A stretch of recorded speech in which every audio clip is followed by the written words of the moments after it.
ತಾನೇ ಉರಿದು ಮನೆಗೆ ಬೆಳಕು ಕೊಡುವ ದೀಪವಿದು, ನಂದ ದೀಪವೇ ಇದು.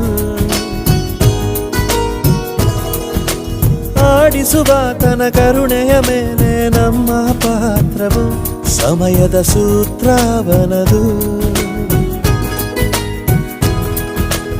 ಒಂದು ಮುತ್ತಿನ ಕಥೆಯ ಹೇಳಿತು ಈ ಬೊಂಬೆ, ಆ ಕಥೆಯಲ್ಲಿದ್ದ ರಾಜ ನಂಗೆ ನೀನು ಬಂದೆ. ಯೋಗವು ಒಮ್ಮೆ ಬರುವುದು ನಮಗೆ, ಯೋಗ್ಯತೆ ಒಂದೇ ಉಳಿವುದು ಕೊನೆಗೆ. ಸೂರ್ಯನೊಬ್ಬ ಚಂದ್ರನೊಬ್ಬ ರಾಜನು ಒಬ್ಬ, ಈ ರಾಜನು ಒಬ್ಬ. ಆಡಿಸಿಯೇ ನೋಡು, ಬೀಳಿಸಿಯೇ ನೋಡು ಎಂದು